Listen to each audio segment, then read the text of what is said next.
me acompanha aqui numa jornada bastante introspectiva, também bastante pessoal e bastante transparente. Eu venho faz um bom tempo já dando bastante a cara para bater e também me expondo bastante, falando bastante sobre algumas coisas. Né? E que coisas são essas e o que eu quero com isso? E isso me intriga porque eu sempre fico com uma certa ansiedade de estar ou não provocando ou fomentando a mudança que eu gostaria de estar fomentando. Parece aquela história, né, do meio e a mensagem, mas quando a gente está preso a esse formato de palestras, isso implica algumas coisas. Isso implica não só um certo tipo de interação, né, bastante verticalizada, tem um cara com o microfone, os outros não. Implica também um certo tempo, implica também, inclusive, todo um contexto, né? Você é apenas mais uma palestra, praticamente num buffet self-service ali de pensamento. E, então, isso de alguma maneira tem condicionado e talvez tenha tirado um pouco o meu foco para aquilo que eu efetivamente queria conseguir. Talvez essas palestras possam servir, inclusive, de um teaser, possam servir de um primeiro contato, mas não pode morrer por aí. Como é que eu dou continuidade? Como é que eu faço com que isso vá além, né, de uma provocação superficial, de uma cosquinha cerebral?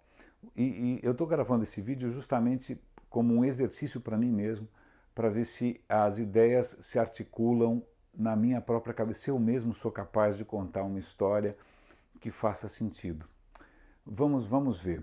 Acho que para mim a história começa praticamente com H, né? Essa história que eu gosto que eu quero contar, ela começa historicamente com H lá atrás, né? Quando acho que o pensamento se divide em dois caminhos, né?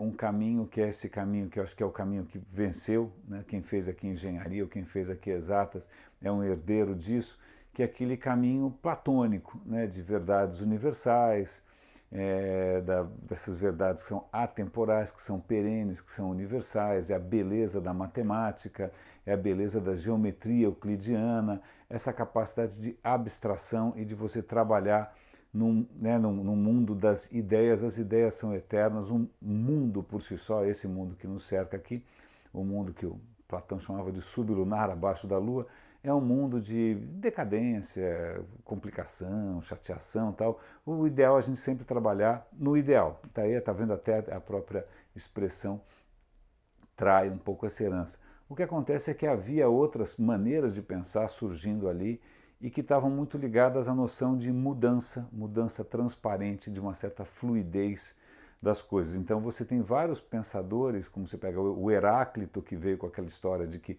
um homem não entra duas vezes no mesmo rio, porque quando ele entrar o rio mudou e o homem mudou também. Você tem Lucrécio, né, que vai dizer, olha, é o seguinte, na verdade o que você tem são átomos, né, que se combinam, átomos finitos que se combinam de infinitas maneiras, e aí as coisas estão sempre em mutação, né, as coisas estão sempre mudando.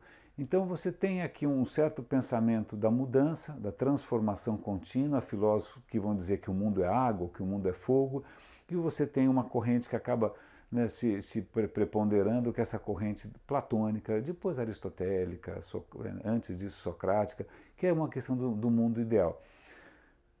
Qual é a graça disso? A graça disso é que eu acho que esse modelo talvez esteja se esgotando. Eu acho que ele está chegando na sua limitação. Está chegando na sua limitação e eu vou tentar fazer um diagnóstico aqui bastante sucinto e vamos ver se eu consigo se eu consigo ilustrar isso bem, que é o seguinte: eu fiz um bom tempo de engenharia, se é que foi bom, não sei, mas eu fiz algum tempo de engenharia e eu me lembro bastante bem da embriaguez que dá, né, de você, nossa, eu entendi as equações de Maxwell, né? Eu entendo agora as equações que governam os fluidos de, né, McFlu, agora eu consigo entender aqui Transcal, né? Você começa, você olha para os réis mortais que não tem a menor ideia do que você está falando, essas equações complicadíssimas, tá, que essa matemática é meio assustadora, integrais e cálculos, etc. e tal. e, nossa, daí para frente o mundo é seu, né? Você é o senhor do mundo porque você domina, né, esse conhecimento que, na verdade, é, tem aí né, o que eu percebo depois, e talvez até uma anedota pessoal bastante curta. Eu saio da Poli, onde você tem a mesma prova para todo mundo com as mesmas respostas e só uma resposta, né, só um tipo de resposta é certo, o resto é errado, né? E eu vou para fazer comunicação na ECA, onde se alguém propõe um desafio, um roteiro, um vídeo, ou seja o que for, né, uma peça de comunicação, você não tem uma resposta única, você tem tantas respostas quanto forem as cabeças e elas podem funcionar melhor ou pior, dependendo do contexto que elas forem empregadas. Isso para mim foi um choque. Né? Um choque de um mundo onde você tem a resposta, né, com a chancela de uma fórmula universal, e de um mundo em que as coisas são um pouquinho mais complexas, né? Um pouquinho mais complexas, porque a subjetividade entra em jogo a questão do contexto, entra em jogo a questão das relações, que são coisas que normalmente para quem tem uma formação de engenharia não só são um pouco impenetráveis, um pouco diferentes, mas são quase hostil, não é uma coisa que você gosta. Né? O ideal é vamos colocar tudo em caixinhas de novo, e aí que eu acho que a gente está chegando no limite de um certo pensamento, que é de colocar as coisas em caixinhas, de você isolar, né? Deixa eu tentar colocar isso daqui no meu Excel. E eu acho que na hora que a gente tenta encaixar tudo no bendito Excel, a gente perde alguma coisa. A gente perde alguma coisa. E talvez boa parte dessa arrogância, né, desse excesso de convicção, dessa híbris, né, de quem vem de exatas, é não ter percebido que essa mentalidade funciona, mas dentro de condições muito restritas. Se você, você tem que realmente isolar um monte de coisas, abstrair um monte de coisas, e aí você escolhe aquele domínio onde a regra de 3 funciona. Né? Aí fala, aqui funciona perfeitamente.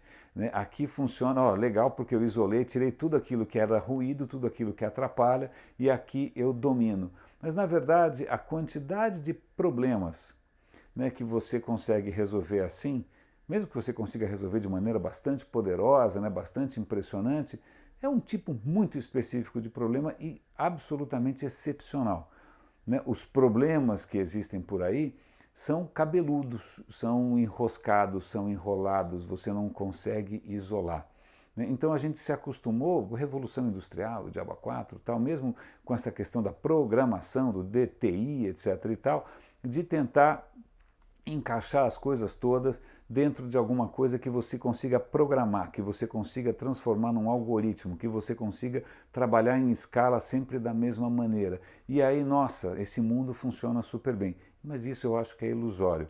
O que a gente está começando a ver é que tudo aquilo que a gente colocou embaixo do tapete está voltando quase como um cogumelo nuclear, né? A complexidade do mundo, né? A subjetividade dos nossos consumidores, as expectativas, os sonhos, as questões culturais, as questões geracionais, todas essas questões que na verdade a gente queria afastar, né, para ter clareza de pensamento, elas estão voltando. Né? E isso não é só, na verdade, um estorvo, na verdade deveria ser encarado como um sinal de que a gente talvez tenha se equivocado ao imaginar que a gente conseguisse enfrentar a complexidade do mundo com o Excel na mão. Né? A gente está aí com uma chave de fenda procurando parafusos, quando na verdade o mundo é um pouco maior do que isso.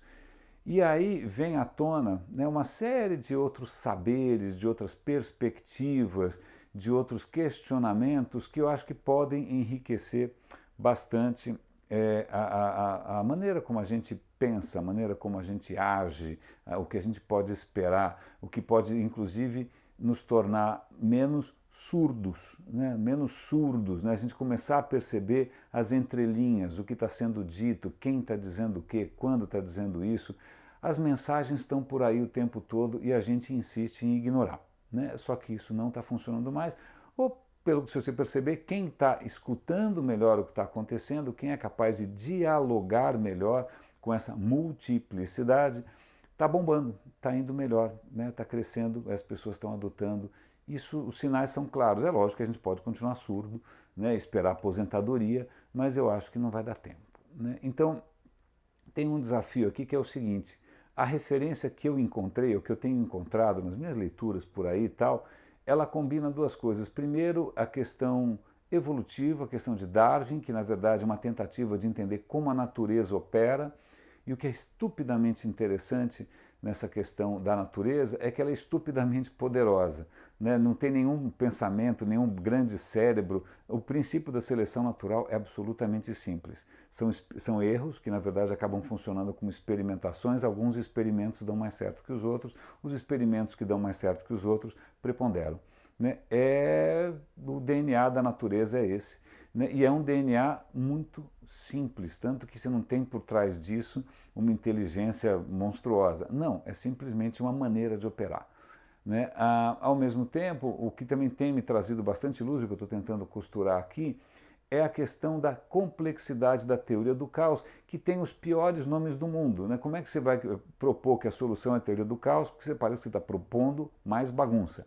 E complexidade também parece que você está propondo alguma coisa tão difícil, tão esotérica, que ninguém vai querer se aprofundar. Curiosamente, os maiores exemplos que a gente tem de complexidade e tal, você pega, por exemplo, as formigas que são capazes de construir formigueiros ou conquistar territórios enormes e tal, as formigas são antas, né? São completamente burras, então você não precisa ter necessariamente as coisas que a gente usa uma super matemática para entender, ou raciocínios super sofisticados para entender, na verdade são modos de operação bastante singelos, bastante simples e que têm alguns princípios que são desconcertantes, que não são necessariamente complexos. Então eu tenho um desafio aqui faz tempo: como é que eu trago o poder da complexidade com outro nome, com outro título, com outro cheiro, né, com outro perfume, e que não seja assustador? Será que é o pensamento da fecundidade, da multiplicidade, da diversidade?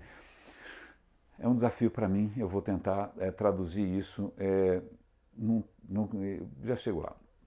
Então a questão é a seguinte: a gente percebe, né, que talvez na tentativa de dar mais visibilidade, ou chamar mais a atenção para essa riqueza que existe além do Excel, a gente acaba incorrendo num erro que é comum de acadêmicos, de nerds e de cabeções, é que tornar isso mais complicado ainda, mais esotérico ainda, né, como se apenas os iniciados, como se fosse uma arte iniciática, como se fosse uma cabala, né, que você precisa fazer algum curso, que você precisa aprender coisas muito cabeludas, quando na verdade você está usando coisas cabeludas para analisar coisas que estão acontecendo em torno de você, né, onde os protagonistas, inclusive, têm um tique e um teco, né? Então, tem um desafio para mim, é isso que eu quero fazer, é tentar plantar essa semente, ou tentar abrir de alguma maneira os olhos para a riqueza, né,